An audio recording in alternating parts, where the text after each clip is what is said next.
Victim थे।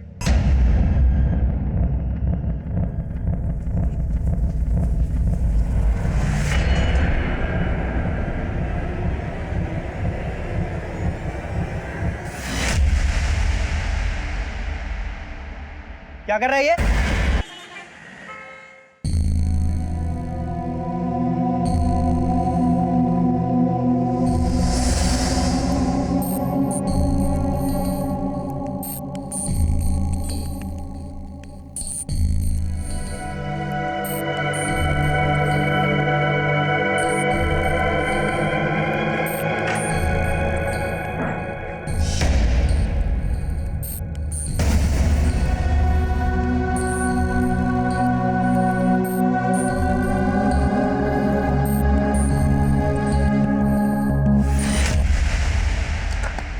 क्या ये? कहां से आया? बताओ। पापा मुझे नहीं पता ये। मैं तुम्हें तुम्हारी पसंदीदा चॉकलेट से भी ज्यादा प्यार करता हूँ। कौन है ये? कौन है? किसने भेजा ये? पापा आप जैसा सोच रहे हैं वैसा कुछ नहीं है। मेरा किसी के साथ कोई अफेयर नहीं है। अफेयर नहीं चल रहा है? अच्छा, ये क्या है? कहां से आया फिर ये? बताओ मुझे। अब हो गई तसल्ली? मुझे बेवकूफ समझा है? तुम्हारे गिफ्ट फेंकने से मैं ये मानूं कि तुम्हारा कोई चक्कर नहीं चल रहा है। पापा आपको जो समझना है आप समझिए। तंग आ गई हूँ मैं आपसे। आरोही, आप ना बात का बतंगड़ बना देते हैं। ऐसे पेश आते अपनी बेटी से, तभी वो कोई बात हमसे शेयर नहीं करती।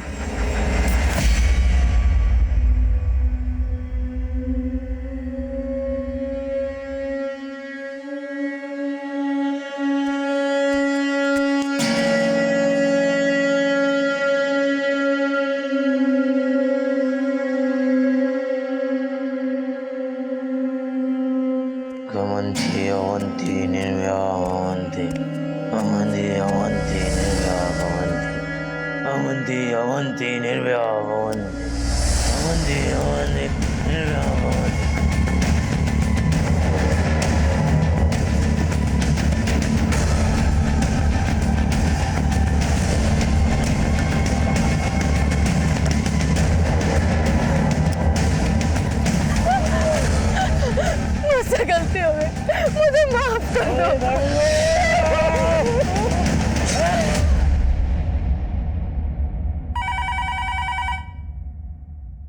हेलो,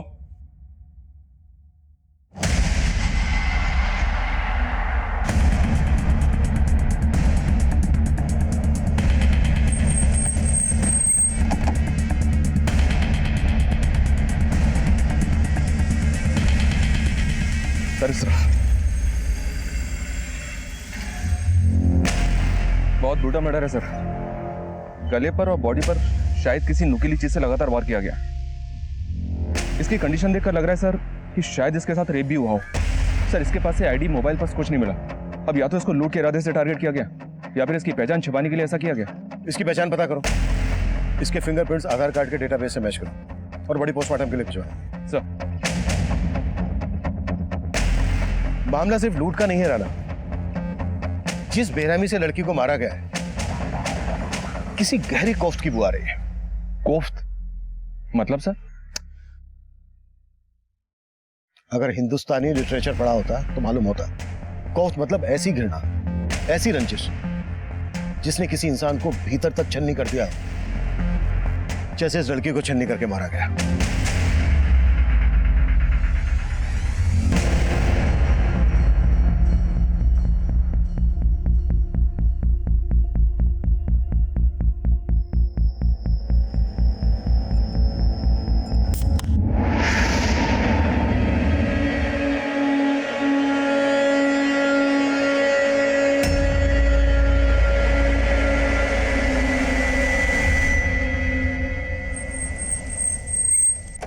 नमस्कार, मैं senior inspector Abhimanyu Jindal, crime petrol Dastak में आप सभी का स्वागत करता हूं। आज जो केस मैं आप लोगों के सामने रखने जा रहा हूं, यह केस पिछले साल मेरे पास आया था। उस वक्त लग रहा था यह महज एक मर्डर केस है, लेकिन इस केस की तह में कई गुनाहों के राज छुपे थे। इस केस में जिस लड़की ने अपनी जान गंवाई थी, हम उसकी पहचान पता कर रहे थे, लेकिन इस केस में कई चेहरे ऐसे भी थे जो हमारी नजर से कोसों दूर थे।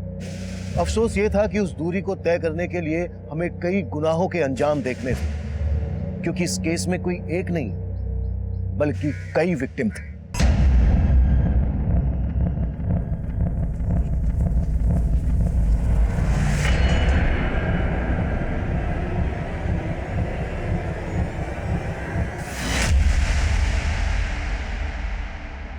क्या कर रहा है ये? वीडियो बना रहा है? तेरा ये वीडियो मैं डिलीट ही कर दूंगा।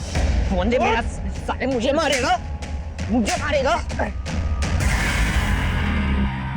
रुक साले, तेरे को तो मार दूंगा मैं। साले तेरे को तो मार दूंगा मैं। रुक जा, छोड़, मैं मार दूंगा उस साले को। ये वीडियो बना रहा था आपका। साले रुक। रुक, तुम जाओ यहाँ से वरना ये कुछ भी कर सकता है।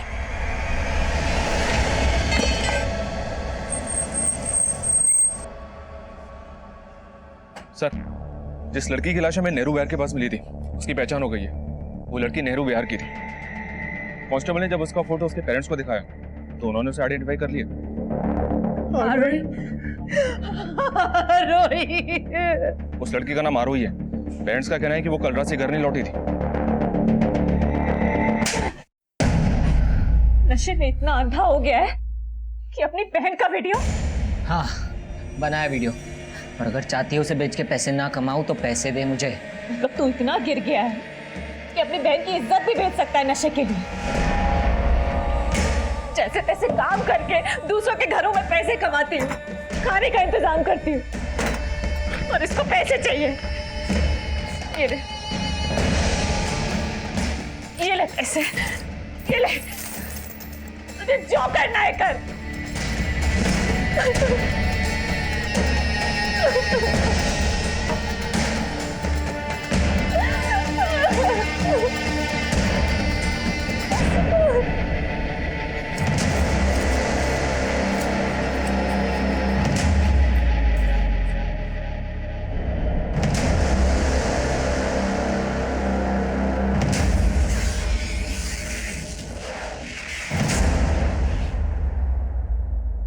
आप लोगों की आरोही की किसी के साथ कोई दुश्मनी थी?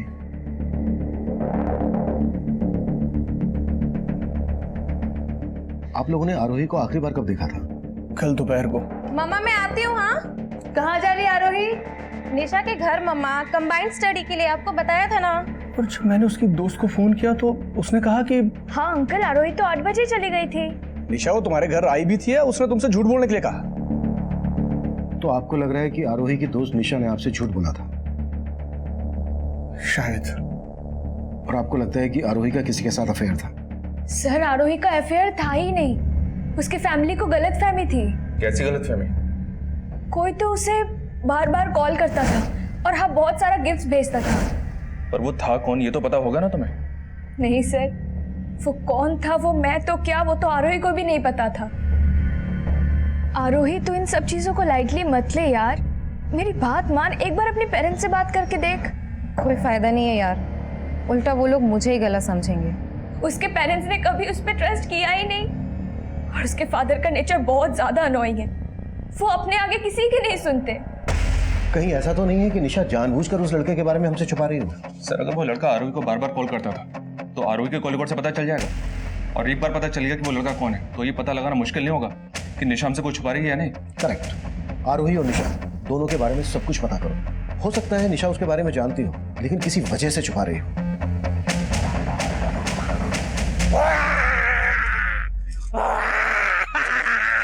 बम्बोले, बम्बोले,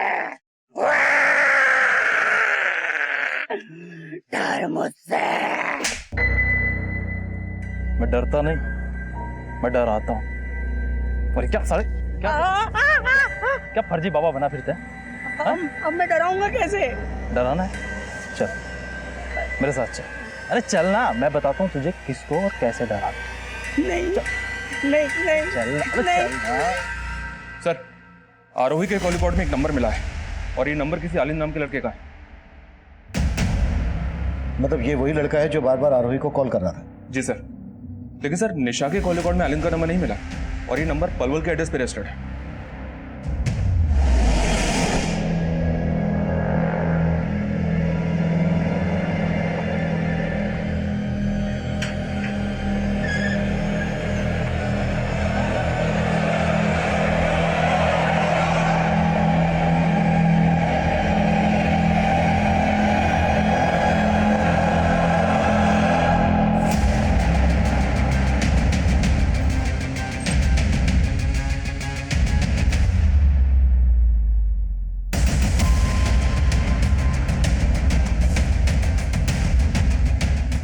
हाँ राना बोलो।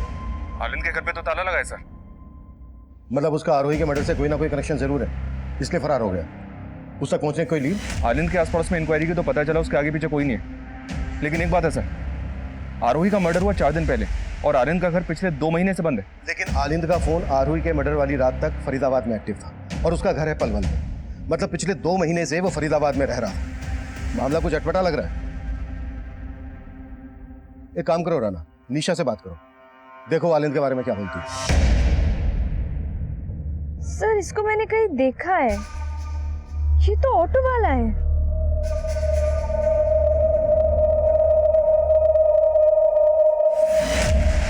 ऑटो वाला? हाँ, मैं और आरोही अक्सर इसके ऑटो से कॉलेज से घर आते थे। तो क्या इसने कभी आरोही के साथ कोई बदतमीजी है? नहीं सर, ऐसा तो कुछ भी नहीं था। वो तो ज्यादा कुछ बोलता भी नहीं था। हाँ पर एक बात है, हम जब उसके ऑटो में होते थे ना, तो वो मिरर से हमें देखने की कोशिश करता था।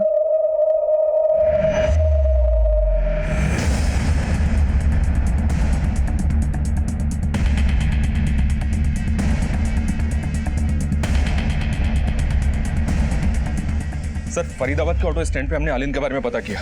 वो वहाँ 2 महीने पहले से ऑटो चला रहा था और आरोही के मर्डर के बाद से ही गायब है। वो फरीदाबाद में कहाँ रह रहा था, किस किस से मिल रहा था, कुछ तो पता चला होगा? नहीं सर, यहाँ उसके बारे में कोई कुछ नहीं जानता।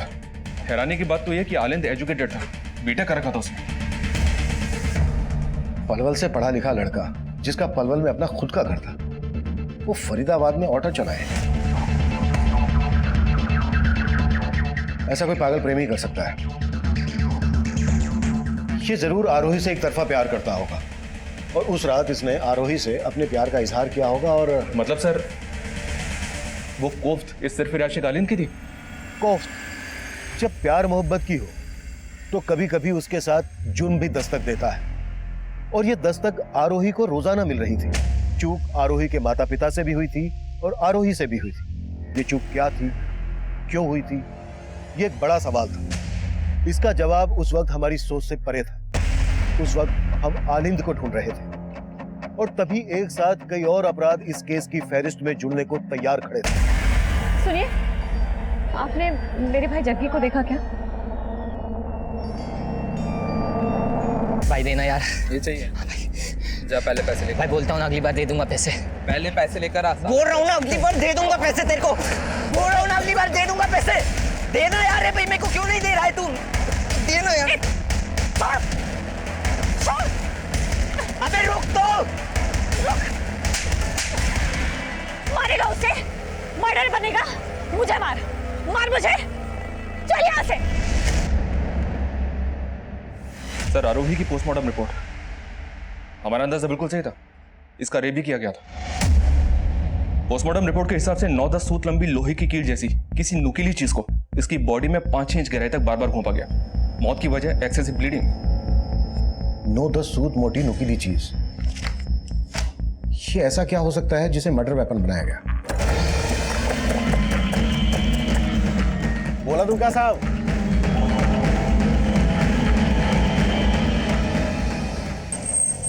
मजदूर लोगों का जरूरत है, दो कौन आएगा? साहब जो दिहाड़ी दोगे काम करूंगा। काम की बहुत जरूरत है साहब।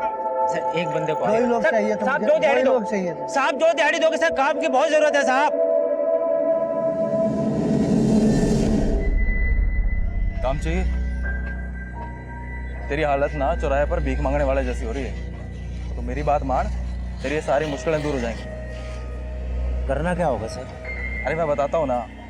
अरे ओ छछुंदर, जल्दी ते 2 गिलास शरबत बना दे। 2 नहीं, 1। अरे मैं पिला रहा हूँ ना यार, मौज कर।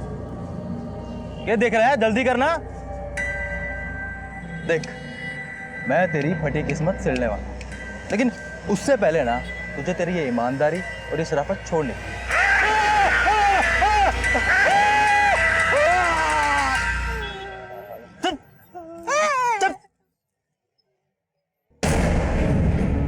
देख इतना से कुछ नहीं होगा, ठीक है?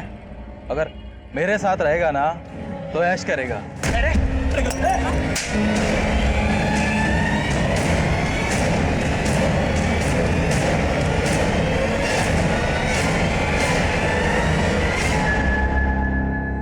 आरोही की बॉडी पर जिस मोटाई के खाब से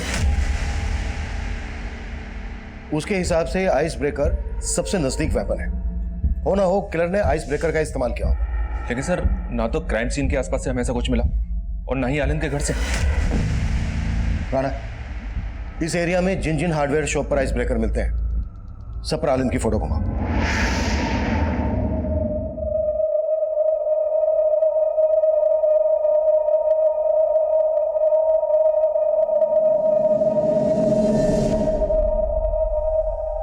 ये झूठ मूठ का दुखी होने का नाटक मत कीजिए, सब आपका दोष है। आपने कभी मेरी आरोही पे भरोसा नहीं किया। वंदना, मैं मानता हूं मुझसे बहुत बड़ी गलती हो गई। गलती?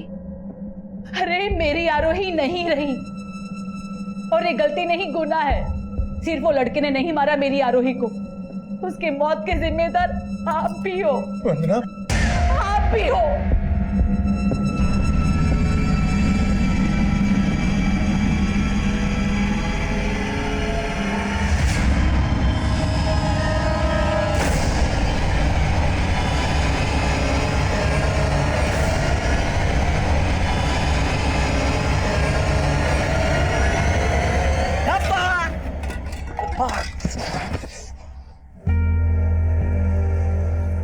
दर्द हो रहा है भैया, मुझे माफ कर दो भैया। सारा खाना गिर गया, घर में फूटी कोड़ी भी नहीं है। पर वो लंबरदार तो आपको काम दिला रहा था ना भैया। नंबरदार अच्छा आदमी नहीं है, उसके साथ नहीं करना काम हमें। कहीं ना कहीं से पैसों का इंतजाम हो जाएगा, तू परेशान मत। पैसा है हमारे पास भैया, आज बहुत बख्शिश मिली मुझे, सबको मैंने बहुत हंसाया, बस आपको दुख पहुंचा दिया।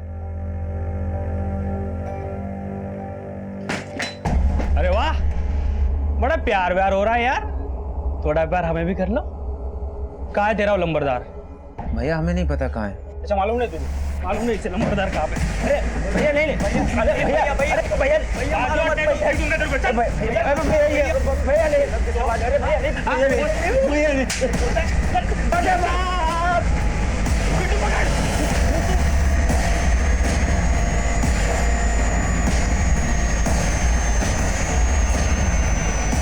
डरो मत भैया, मैं हूं ना।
हटो।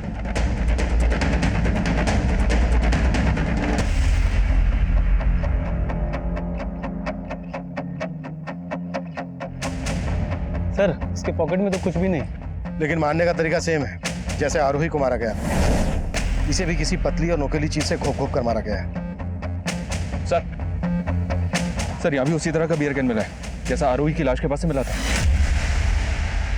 मतलब साफ है, आरोही और इसका किलर को एक ही है। सर इस आदमी के बारे में पता चला है, किसी अक्सर लेबर चौक के आसपास देखा गया था। लेबर चौक? बॉडी पोस्टमार्टम के लिए भिजवाओ, हम लेबर चौक जाते हैं। सर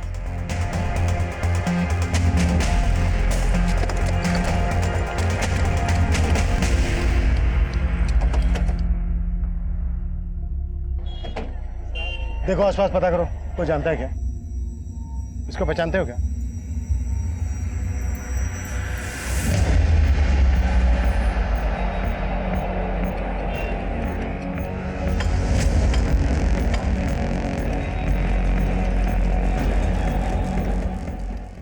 शरबत पिलाऊं साहब? नहीं। इसको जानता है? हाँ साहब, ये तो लंबरदार है। लंबरदार? हाँ, लोग इसको यही बुलाते हैं। इसका असली नाम तो हमको नहीं मालूम है। इसके बारे में कुछ और जानता है? ये कहाँ रहता था? इसका कोई दोस्त, रिश्तेदार? इतना तो मैं इसको नहीं जानता साहब। हाँ, लेकिन कुछ दिन पहले ये आदमी यहाँ आया था और इसके साथ एक और लड़का था, यहाँ खड़ा था वो।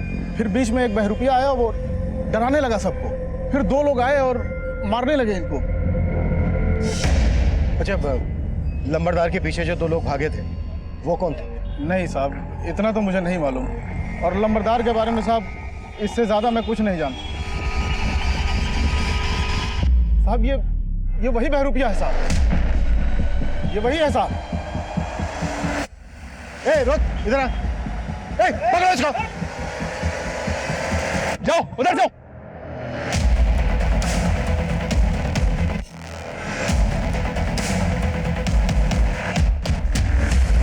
उधर तो नहीं मिला। तुम्हें मिला क्या? नहीं साहब, हाथ नहीं लगा, पता नहीं कहाँ गायब हो गया। राणा, इस बेरूपिया का हमारे लिए मिलना बहुत जरूरी है। इसे हमें देखते ही भागना शुरू कर दिया था। मुझे लगता है लंबरदार के मर्डर से इसका कोई ना कोई कनेक्शन जरूर है। और पता करो, आरोही और अलन से इसका कोई कनेक्शन है क्या? हेलो हेलो हेलो, मैं आरोही की फ्रेंड निशा बोल रही हूँ। हाँ निशा, बोलो। सर, मेरी जान खतरे में है, मैं आपसे मिलना चाहती हूँ। सर, यही वो जगह है। मैं कल रात उधर से आ रही थी तो कोई मेरा पीछा कर रहा था। फिर अचानक किसी ने मेरी तरफ बियर की कैन फेंकी।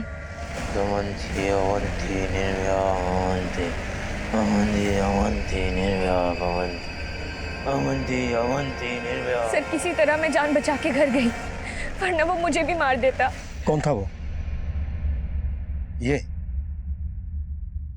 आलिंद? नहीं पता सर, मैंने उसका चेहरा नहीं देखा। हो सकता है वो आलिंद है, पर सर वो जब मेरा पीछा कर रहा था ना, तो कुछ अजीब सा श्लोक बोल रहा था वो। श्लोक? कैसा श्लोक? कौन सा श्लोक? कुछ समझ नहीं आया, कुछ तो अजीब ही बोल रहा था वो। सर, मुझे लगता है जो आरोही को मारा है वो मुझे भी मारना चाहता है। प्लीज सर, मुझे बचा लीजिए सर। निशा, तुम बेफिक्र रहो, हमारा एक कांस्टेबल तुम्हारे साथ रहेगा, तुम्हारे घर के बाहर भी रहेगा। Thank you so much sir. पैसे खत्म हो गए तो घर याद आ गया। तेरे चक्कर में मुझे अपनी जिंदगी बर्बाद नहीं करनी है। अरे तुझे जो करना है कर, लेकिन जा तू।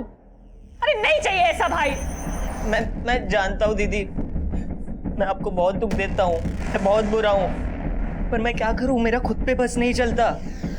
मैं बहुत बुरा हूँ दीदी, मैं बहुत बुरा हूँ। मुझे मारो, मारो दीदी, मुझे मारो दीदी, मुझे मारो, आप मुझे मारो, मारो दीदी, मुझे मारो। क्या कर रहे हो ये? संभालो अपने आप को, सब ठीक हो जाएगा। नहीं जाने दूंगी मैं, नहीं जाने दूंगी जंगे। दीदी मुझे जाने दो, नहीं जाने दूंगी, मुझे जाने दो दीदी। जंगे मुझे मत रोको दीदी, नहीं जाने दूंगी अंदर। मुझे जाने दो दीदी, मुझे जाने दो। चल अंदर, मैं जानती हूँ तेरा तुझे बस नहीं चलता, पर सब ठीक हो जाएगा। तू समझता क्यों नहीं? मैं तुझे इस बार नहीं जाने दूंगी, नहीं जाने दूंगी।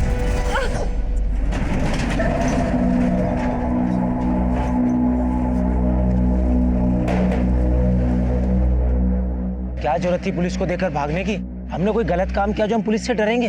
आपको तो पता है ना भैया, हमको पुलिस को देख के बहुत डर लगता है। और वो याद है ना, गांव में हमारे साथ पुलिस स्टेशन में क्या हुआ था?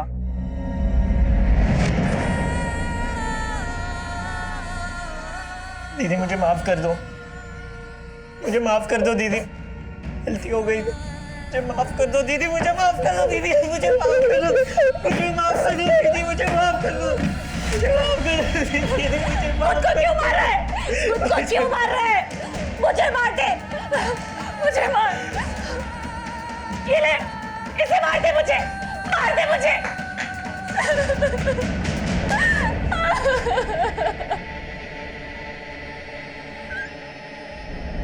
सर, हार्डवेयर की कई दुकानों में पता किया मैंने, आनंद ने कहीं से भी आइस ब्रेकर नहीं खरीदा था।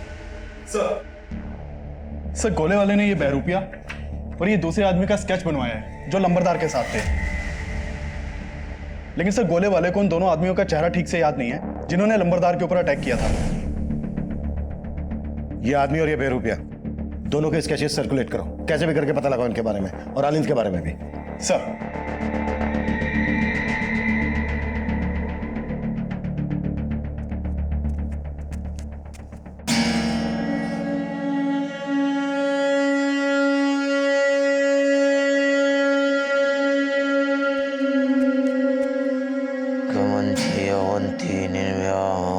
अवंति अवंति निर्भया भवन्ति अवंति अवंति निर्भया भवन्ति अवंति अवंति निर्भया भवन्ति अवंति अवंति निर्भया भवन्ति अवंति अवंति निर्भया भवन्ति अवंति अवंति निर्भया भवन्ति।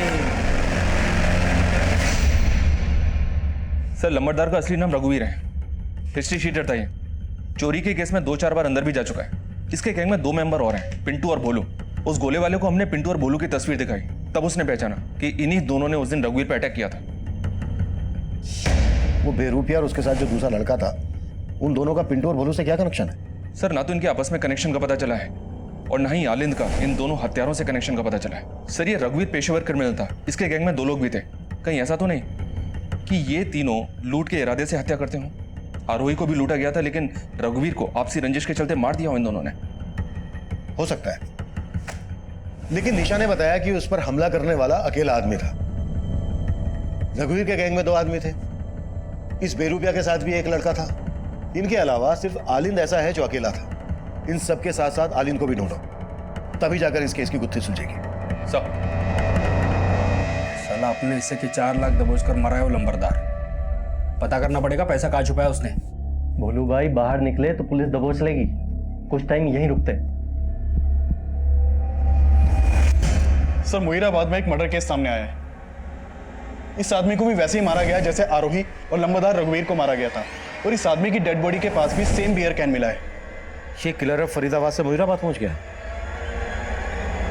कहीं ये सीरियल किलर तो नहीं?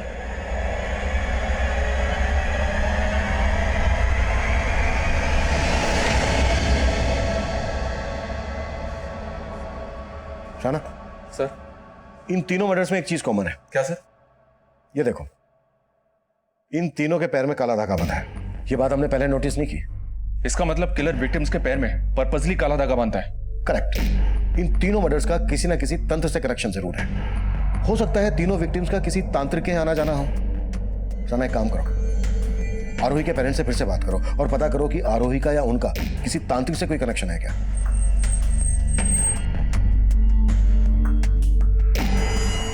नहीं सर, आरोही के पैर पे कभी कोई काला धागा बांधा नहीं था। और हमारा और आरोही का कभी तांत्रिक के पास आना जाना नहीं रहा। Excuse me. हाँ सिंह बोलो। सर उस बहरूपिये के बारे में पता चला है। वो अपने भाई के साथ एक झोपड़पट्टी में रहता है, लेकिन अभी दोनों भाई घर पे नहीं है। ठीक है।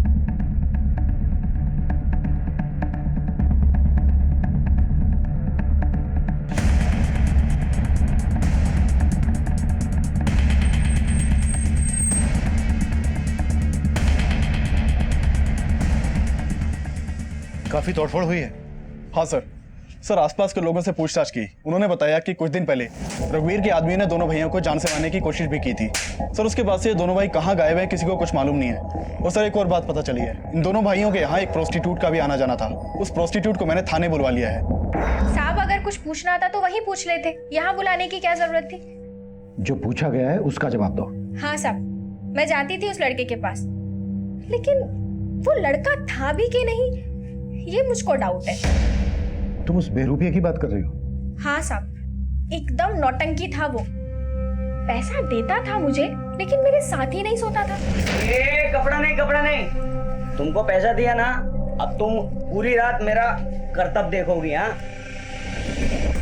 साहब वो नाच नाच के मुझे अजीब अजीब से करतब दिखाता था, लेकिन उसका भाई चुपचाप बाहर बैठा रहता था। सुन बे, तेरे भाई ने तो कुछ नहीं किया, तू करेगा क्या? और वैसे भी रात भर तो अरे अतरंगी थे दोनों भाई। ठीक है, तुम जा सकती हो। बड़ी अजीब बात है राना, ये दोनों भाई प्रोस्टिट्यूट को अपने पास बुलाते थे, लेकिन इसके साथ कुछ करते नहीं थे, जबकि आरोही के साथ रेप हुआ था।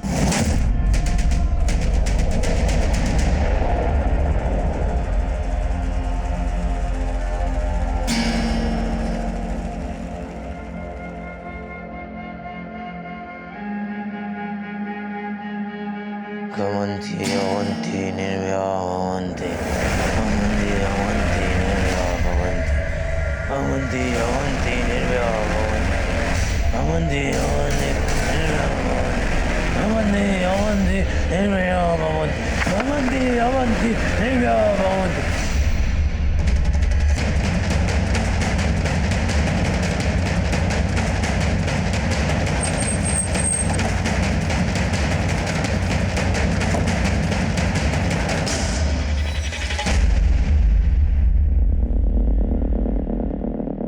सर पहले दो मर्डर फरीदाबाद में, पिछला मर्डर मुहीराबाद में, और अभी एक मर्डर पलवल में। मोडस ऑपरेंडी भी सेम ही है सर। बॉडी के पास बियर की गेंद और पैर में काला धागा बंधा है।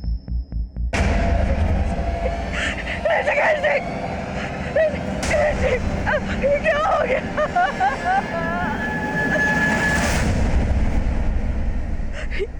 ये मेरे पति है। वो अक्सर रात को लेट घर आते हैं।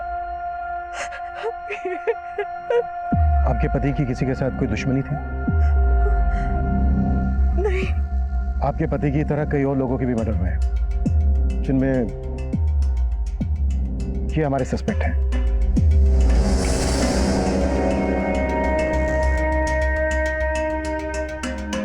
इनमें से आप जानते हैं किसी को?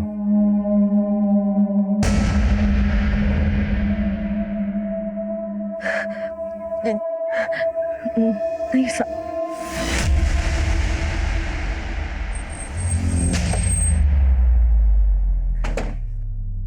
राणा, मुझे लग रहा है वो औरत हमसे कुछ छुपा रही है। मतलब सर आप कहना चाहते हैं कि वो इन सस्पेक्ट्स में से किसी न किसी को जानती है? हो सकता है। आई थिंक वो किसी डर की वजह से छुपा रही है। उस औरत और उसके पति के बारे में सब कुछ पता करो। सर, ऋषिकेश के मर्डर से पहले तक हम ये मानकर चल रहे थे कि ये केस किसी सीरियल किलर से जुड़ा था, जिसमें तंत्र मंत्र, प्यार मोहब्बत सब एंगल्स नजर आ रहे थे। पर उन हत्याओं के पीछे एक कोफ्त, एक रंज थी, और ये कोफ्त और ये रंज किसकी थी ये हम उस वक्त नहीं समझ पा रहे थे। साइको लवर आलिंद, बेरूपिया रंजीत, उसका भाई कौशल, हिस्ट्री शीटर रघुवीर के आदमी, हम सबको ढूंढ रहे थे। लेकिन उन हत्याओं का मकसद क्या था, उन्हें अंजाम तक पहुंचाने वाला कौन था, ये तब एक बड़ा सवाल बना हुआ था।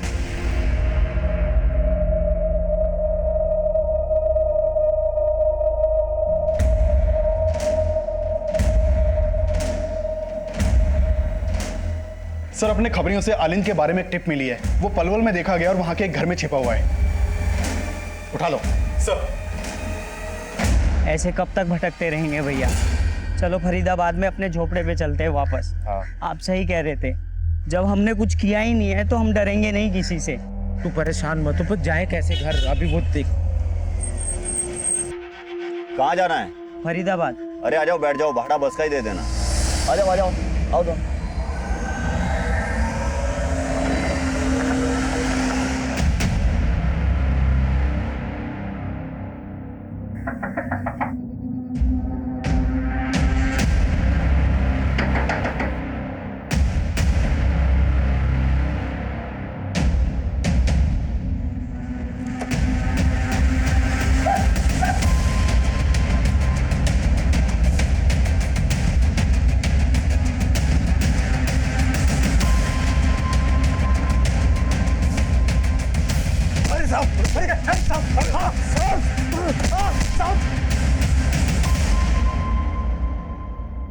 तू ना मेरी समझ में नहीं आ रहा है। तूने बीटेक किया, बीटेक करने के बाद रिक्शा चलाने लगा, और ये मंत्र मंत्र कहां से सीखा तूने?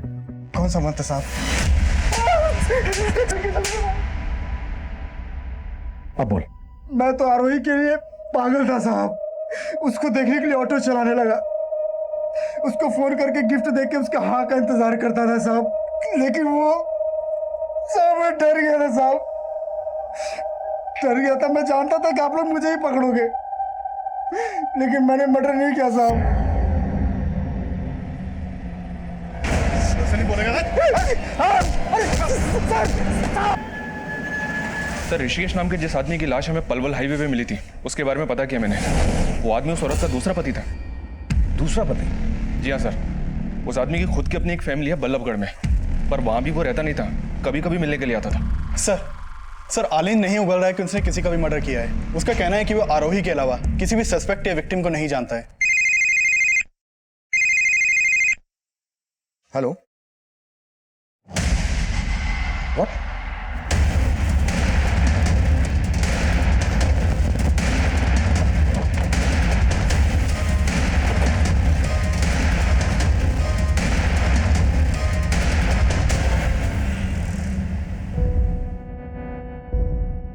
सर ये देखिए, ये तो वही बेरूपिया लग रहा है और ये भी उसी मोडस ऑपरेंडी से मारा गया है।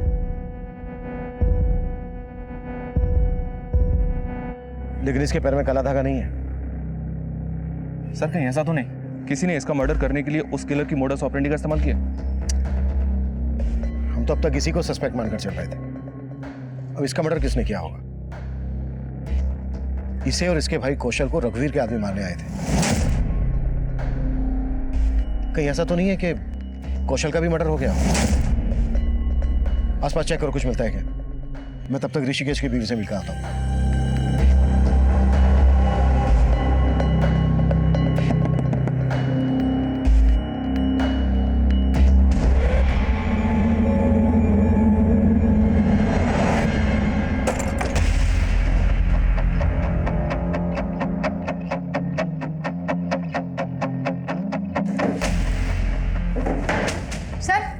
ये देखिए सर जो औरत इस घर में रहती थी वो ऋषिकेश के मर्डर के बाद से ही गायब है और पड़ोसियों से पता चला है कि वो बहरूपिया और उसका भाई दोनों यहाँ आए थे। वो दोनों इस औरत से मिलने ही आए थे। क्या कनेक्शन हो सकता है दोनों का इस औरत से? सर लोगों को उन दोनों के बारे में कुछ पता नहीं है। ये आदमी इस औरत का पहला पति होगा और ये दोनों इसके बच्चे। रतन फोटो स्टूडियो, बल्लभगढ़ का एड्रेस है। तू मां नहीं है, तू डायर है डायर। तेरे पास नहीं आना चाहिए था मैं।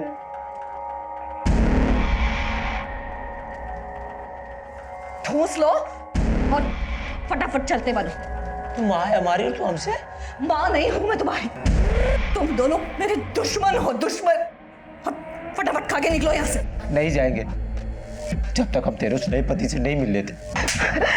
तेरी वजह से ऋषिकेश जी, तेरा छोटा बेटा भी तो मरा है वहां। रंजीत के लिए आंसू नहीं निकले तेरे। बोल मुझे, बोल।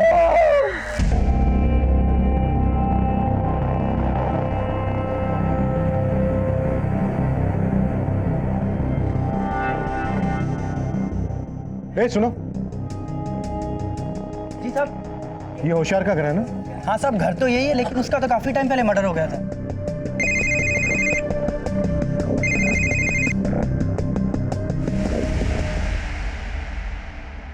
गांठ खुल रही है उसकी, बांध। हाँ, बांध उसको ठीक से। हाँ हाँ, जल्दी बांध।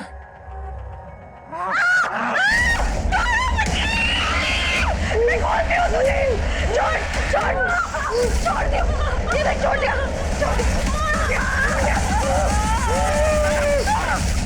साहब यही है रश्मि का घर।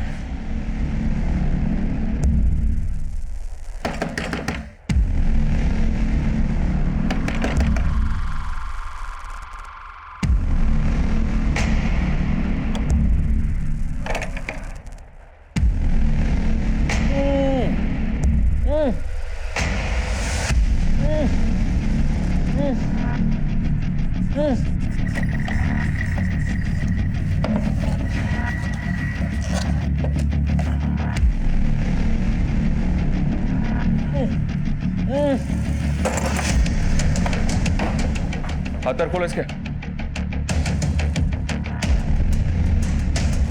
किसने बांधा तुम्हें? हाँ मेरी बहन। बहन कौन? रश्मि? हाँ साहब। कहाँ है वो?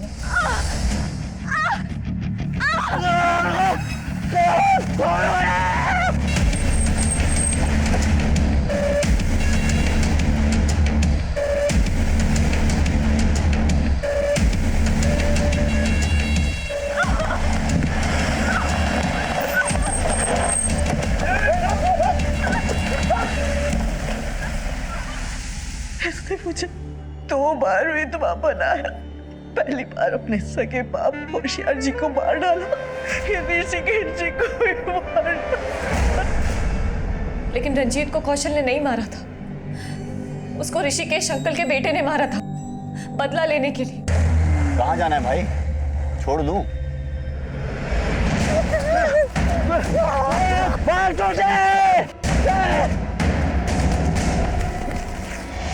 वो कौशल को भी मारना चाहता था सर, लेकिन कौशल किसी तरह से बच गया और मेरे पास आ गया।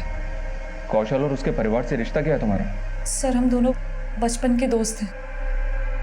मुझे नहीं पता था सर कि वो रंजीत के लिए इतने सारे लोगों को मार देगा। रंजीत के लिए?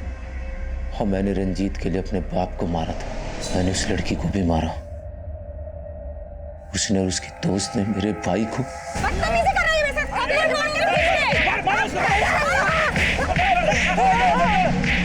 मजाक करके पैरों पे अबर के अपना पेट पालता था, लेकिन वो लड़की। तो फिर रघुवीर को क्यों मारा? रघुवीर के गैंग के लोग उससे अपना हिस्सा चाहते थे। उसने सबका हिस्सा मार लिया और उसके गैंग के लोग हमारे घर में आके हम दोनों को मारने लगे। हम वहां से जैसे तैसे करके भागे और हम जाकर रघुवीर के घर में छिप गए। हम दोनों उसके घर में छुप तो गए, लेकिन मेरे अंदर आग जल रही थी, तो मैं अपने अंदर की आग बुझाने के लिए उस लड़की को मारने चला गया और वो बच गई। मैं वापस रघुवीर के घर आया तो देखा मुईराबाद में मैंने जिस आदमी को मारा, ये वही आदमी था जिसने बचपन में पुलिस स्टेशन में मेरे भाई की चड्डी उतारी थी। ये अंदर से भी लौंडिया तो नहीं है, देखा जाएगा। और फिर मैंने अपने सौतेले बाप को भी मार दिया। उसकी वजह से हमारी माँ हमें छोड़कर चली गई थी और उस दिन उसने हम दोनों को जलील भी किया था। खाना क्यों दिया कुत्तों को? फिर मेरे सौतेले भाई ने अपने बाप का बदला लेने के लिए मेरे भाई रंजीत को मार दिया। ये बोल, सबके पैर में जो काला धागा बंधा होता था, उसका क्या चक्कर है? साहब वो धागे मैंने ही बांधे हैं। जब मैं छोटा था ना, तो मैंने अपने बाप को मार दिया था। तो मुझे एक बाबा ने प्रायश्चित कराया और बोला, तू किसी का भी खून करेगा ना तो बस ये मंत्र पढ़ देना, यमन धमंग धमंग यंदनी निर्भया। रंजीत की हत्या ऋषिकेश के बेटे सुनील ने की थी, जिसे हमने गिरफ्तार कर लिया था। रघुवीर गैंग के दोनों अपराधी अभी तक फरार हैं, पर इस केस के प्राइम एक्यूज कौशल का मानसिक संतुलन ठीक नहीं था। उसका बचपन ऐसे वैशी माहौल में गुजरा था जिसने उसका जीवन ही कुंठित कर दिया था, और जब उसने अपने पिता की हत्या का प्रायश्चित करना चाहा, तब वो एक ढोंगी तांत्रिक के अंधविश्वास का शिकार हुआ। इस केस की इन्वेस्टिगेशन के दौरान हमें रश्मि पर हुए अत्याचारों का पता चला और अदालत के फैसले पर रश्मि के भाई जग्गी को रिहैब सेंटर भेज दिया गया। अब मैं सीनियर इंस्पेक्टर अभिमन्यु जिंदल आप लोगों से विदा लेता हूं। आपसे फिर मुलाकात होगी एक नए केस के साथ। देखते रहिए क्राइम पेट्रोल दस्तक। मकसद बताना नहीं, बचाना है।